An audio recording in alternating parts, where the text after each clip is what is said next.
We are now going to look at the temperature effects on rates of reactions.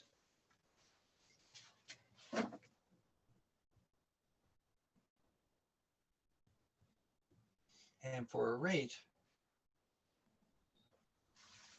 we expect it to have the form of rate equals a constant times concentrations to a power.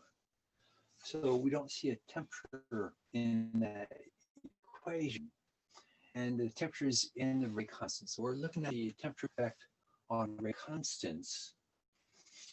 And what we have found out is that the rate constant increases exponentially with temperature. We're able to write that in equation form. So a rate constant is A, the frequency factor, times E raised up to the power of a negative activation energy over RT. This is called the Arrhenius equation. And if we look at a reaction profile, reactants start off with some level of energy, and the products will have a different level of energy in the compounds. So the difference between those two is the enthalpy of reaction. This is showing a exothermic reaction, so the products have less energy. They give that energy off as heat or light. But for the vast majority of all reactions, there's a bump between the reactants and the products. This is called the activation energy. So the difference between the initial reactants and that peak is the activation energy, E sub A. And the colliding molecules have to have more energy than that to get past that to get into the product. So as we raise our temperature, we raise the frequency or the fraction, we raise a fraction of collisions that will have sufficient energy to get past that bump. So the exponential equation shows our rate constant increases exponentially with temperature. So we like to make it into a linear form. So by doing the natural log of this, we end up with a form of log K is minus activation energy over the gas constant, EA over R, times the inverse Kelvin temperature, plus a intercept of log of the frequency factor. So that has our form of y equals mx plus b. It's a straight line. Activation energy is always a positive value. So this is always positive. Enthalpy can be positive or negative, but activation energy is always positive. So the equation tells us we're going to have a negative slope here. So we have a negative slope when we plot log of K versus inverse Kelvin temperature. And the slope is that minus EA over R. So slope is minus EA over R. So the activation energy is going to be the slope times minus the gas constant. And that gas constant, R, is 8.3145 joules per mole Kelvin. So it's giving us the units of energy joules. That's what we're looking for.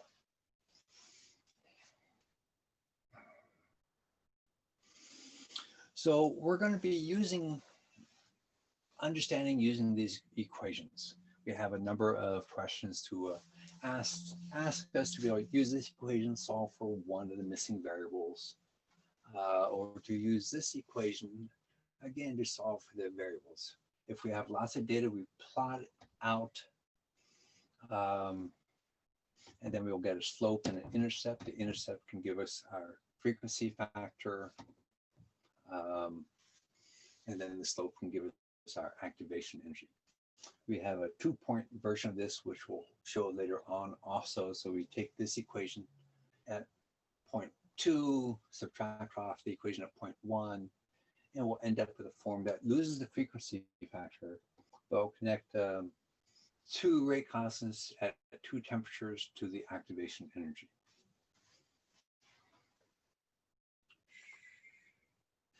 So let's move on.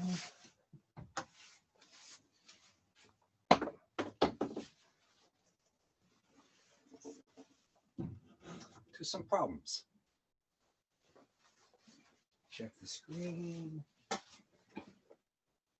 We're on, okay. So we're given a collection of delta H's and activation energies. Asked if they all have the same value frequency factor of A, which has the fastest initial rate at the same temperature. So the equation is up here. So the rate is going to be dependent upon the rate constant, same temperature and concentration. So I should put in concentration, same temperature.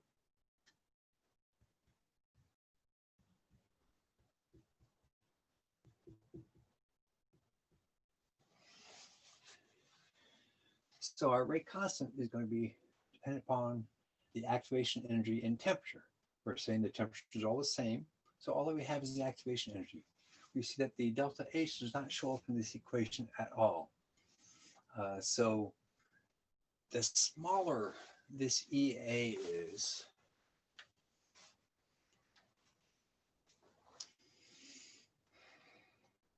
this EA over RT is always positive, so the negative always means that our exponent is going to be negative.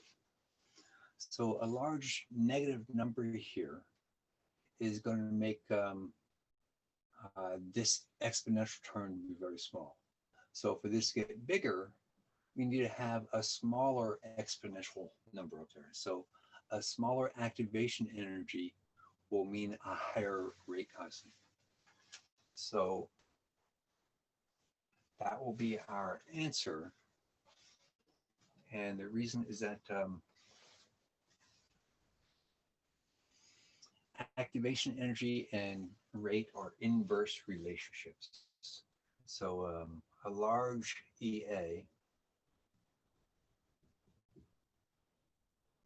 will be a small K. A small EA would be a large K. So this is the faster rate. So we're looking for a smaller activation energy for the faster rate. The bigger the activation energy, the slower the rate will be. And but there's exothermic or endothermic will affect the continuation of the reaction, because if it's exothermic, it's going to raise the temperature, speeding up the reaction. If it's endothermic, it'll lower the temperature, slowing down the reaction. So here's a problem like what we have in our homework. We're given our activation energy for a reaction. The homework will probably state a reaction. It doesn't really matter. So we have an activation energy of 152 kilojoules per mole, a rate constant of 0.830 inverse seconds, and it could be units of molarity associated with this. It will not change the process.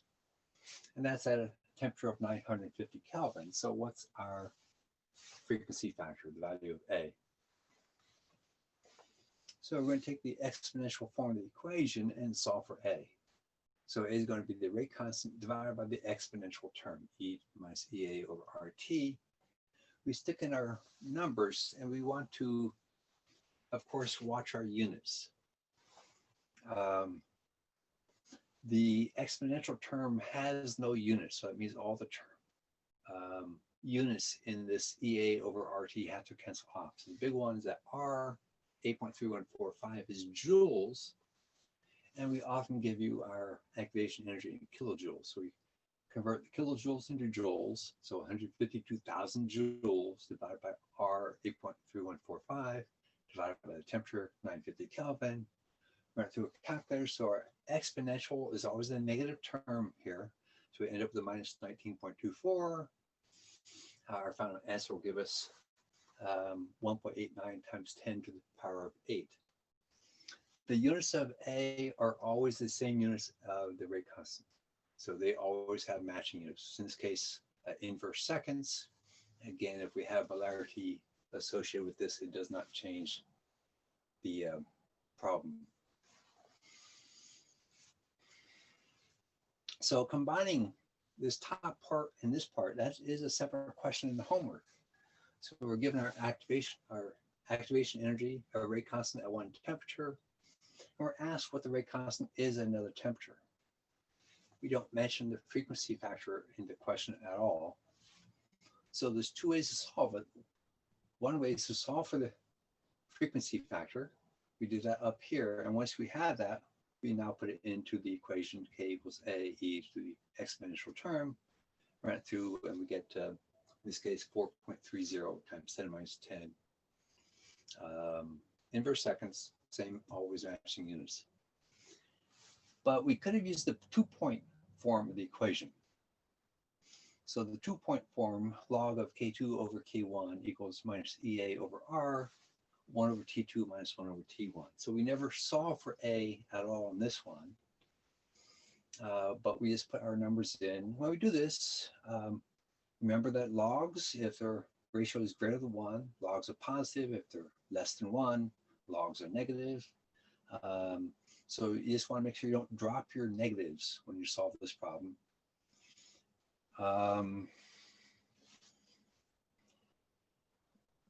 And I'll come back with an example on the next board showing this using this equation. Another type of question, we plot the rate constant, log of the rate constant versus inverse temperature, and we find that the graph is linear. And we get a slope or a slope-intercept equation from that. With the slope-intercept, you're going to have two numbers. You have to make sure you know it's the slope you want and not the intercept for our rate constant, for our activation energy. So in this case, we're asked for the activation energy, and that is going to be, the slope is minus EA over R. Solve for EA, we get slope times minus R will give us our activation energy. So R, 8.3145. We have a negative in the equation. We're going to have a negative on the slope. The two negatives will cancel, giving us a positive activation energy.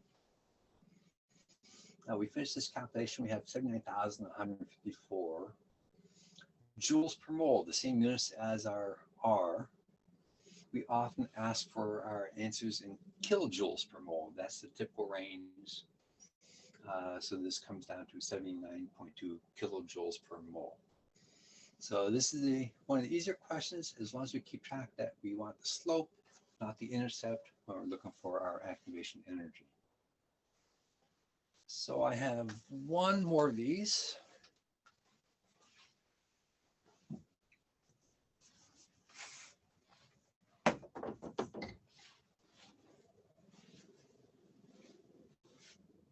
Oh, this one needs a readjustment. Screen a bit.